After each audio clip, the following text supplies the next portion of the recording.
it's Presley at ActOutGames.com here. And today we are at the Colorado Wildlife Sanctuary to check out some of the cool animals.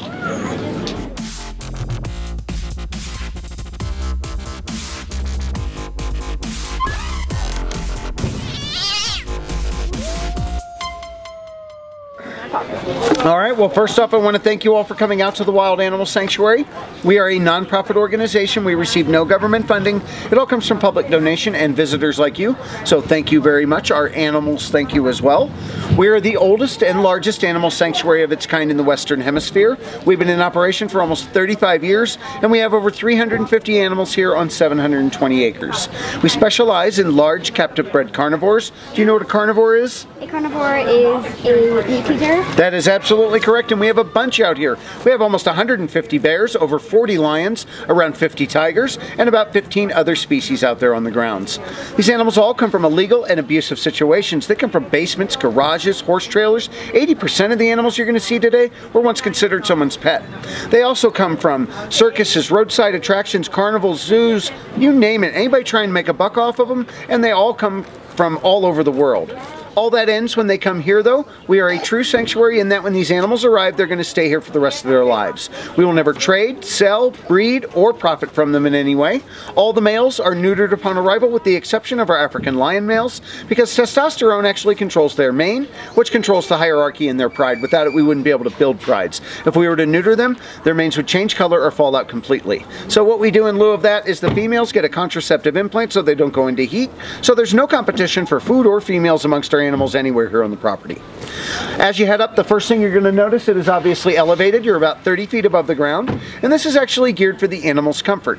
They have no natural predators from above, so today you're like a bird in the sky. They're really not going to care that you're here. If you've ever been to the zoo, you see the animals pacing back and forth, a lot of nervous behavior, making eye contact, even hiding from you.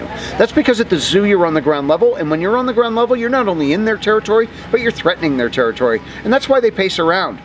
Here you're not going to see that behavior. What you're going to see here are some very happy and very lazy animals. Snacking, napping, and playing is what they do now because these guys are retired. They get free health care and room service for the rest of their lives while they're here. And I want to thank you all for listening because education is a big part of our mission out here. And thank you so much for coming out and supporting us because we can't do it without your help. So we're starting out with the roundhouse, which, like the guy said, is where they go when they first get out of activity because they're not super used to being in big open spaces and they're not comfortable with it. So they have to adjust to bigger and bigger spaces until they've adjusted to big spaces and can go in the big enclosures. And it's amazing to see the tigers act almost exactly like our cat because there's some washing, napping, and twitching, and some of them even have bellies like my fluffy kitty does. I bet if we took Domino's here, he would think those were just giant cats like him. So we found the mountain lions, and they might be the most dangerous animal they have here. They are the perfect hunters, and they're really good at hunting. So I'm kind of glad we're up here.